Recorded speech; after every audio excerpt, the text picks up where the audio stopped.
Welcome back. This week we're going in focus on how COVID-19 has been reshaping North Carolina. In the midst of the pandemic, state lawmakers needed to convene in order to take care of critical issues facing the state. Most notably, state spending in a time of a severe economic downturn, while also working to keep the people of the state safe. Joining me now to continue our conversation, we have Representative Jason Saine. He's a Republican from Lincoln County, and Representative Donna White, a Republican from Johnston County. I'd like to welcome you both back to the program. Thank you, Loretta. Thank you. Good to be here.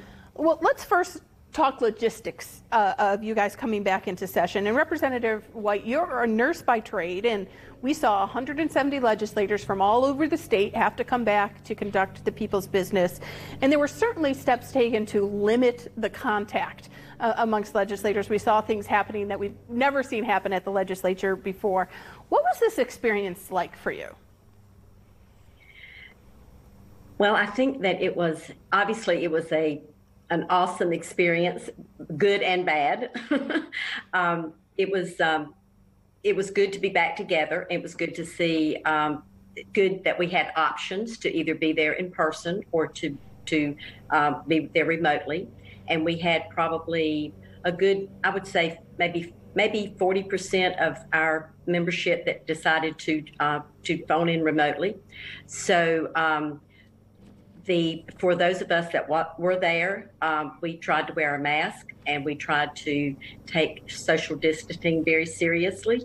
And occasionally you would just forget and step into someone's space. But I think that everyone really reached out and tried to do their best to acknowledge the 3 W's and to, I didn't monitor them to see if they were washing their hands, but I think they were. Representative Saine, obviously when you came back, one of the first priorities was dealing with these immediate needs that we saw the state facing because of COVID-19. You guys took some action pretty quickly. We did. The Speaker was very wise in making sure that we had some working committees that were ongoing, even though we weren't in session. Kind of the difficulty of our schedule and when this hit, but through that process, we had committees that looked at the education system, that looked at healthcare, that looked at the overall economy. I co-chaired the economic support group, working group. So we knew that this was something we had to at least try to get ahead of very early on, even before we came into session. So that prompted us to start using WebEx and using that technology so that we could, have conversations like these remotely, do the work of the committee, something that I'd wanted for years, quite frankly. It takes me 3 hours to drive to Raleigh and 3 hours back. It's kind of nice when you can get some work done even remotely. But because of that, we were able to address some needs, critical needs first, and get on top of that. Of course, like everything else, it's changing rapidly. It doesn't mean that we necessarily came up with perfect solutions, certainly, but it's a place we've never been before. The financial needs of the state are a huge priority for many people, but obviously during a pandemic, so are the health needs of the state and making sure that people are getting the health care that they need. Do you believe that the state has been taking the right steps to help slow this spread and make sure people have the hospital beds that they need and get the testing that they need in order to help control this pandemic? Basically what we were able to do, and I think that we did a yeoman's job, and I hate to brag, but I think when it's fact, it's not bragging.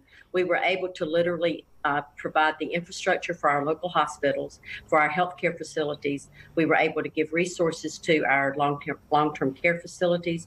We were able to give money towards supporting our school systems in terms of sanitizing and doing some of the infrastructure that they needed to do to be able to continue to have what services they were providing. And all of that was, again, protecting health.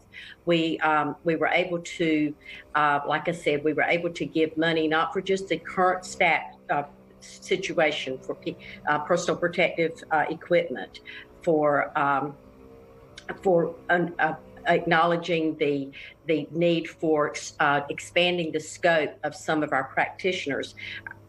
Excuse me, our nurses have a scope of practice, but they have to go through, our nurse practitioners have to go through another step with preceptors and mentors. So we were able to deregulate some for those. We were able to look at issues going on in the Department of Health and Human Services that needed to be addressed to waiver or deregulate some situations so that we could move on.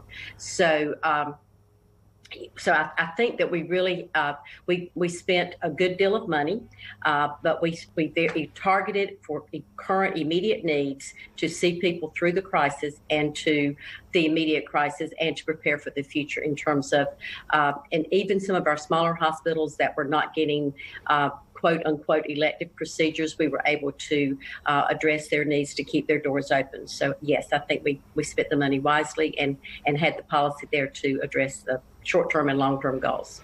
And finally, Representative Saine, you guys are obviously coming back in September, the thought process being that should there be more federal money to distribute in the state, you're going to do that then. How important is this federal money, especially when we're looking at what is a pretty big budget deficit this year? One of the things that I think we've got to remember is that we still have some $400+ million from the original CARES Act money that we've intentionally reserved to see how things progressed, just so that we didn't, spend it all at one time, as tempting as that may be, because there certainly are many needs out there. But trying to be judicious, be wise with the people's money, and make sure that we spend that money in the right place. Now, as we look at D.C., now they're talking about sending more money to North Carolina. That's important for us because we quite potentially could see a $5 billion deficit, and that's for folks watching at home. Our normal budget runs $24.5 billion. It's hard to conceive when you're not used to dealing with those kind of numbers, but $5 billion shortfall could put us in a very precarious place, much like every other state, simply not through anyone's fault, but because of this virus, because of the shutdown. The governor mentioned small businesses. Small business is the backbone of our state's economy. That's where we get our revenue from. Where you get those dollars to spend in our budget come from those small businesses. And if they can't open up, if they can't go back to work, if they can't function in a safe manner, and I'm very confident that they can, we're gonna see even more revenue loss. So we have to find a way to make up for that loss. We're looking to the federal government to give some help, but at the same time we have to be realistic and know that there's pain points coming if we soon don't restart our economy as close as we can to full economy, because again, the money comes from somewhere, and that's from people who go to work every day. But that's the thing that we wrestle with. We want to make sure that we do it in a safe manner. But we know that hole is being dug, and it's something that we're going to have to fill when there's no other way around it. Okay. Representatives, thank you both so much for joining us today.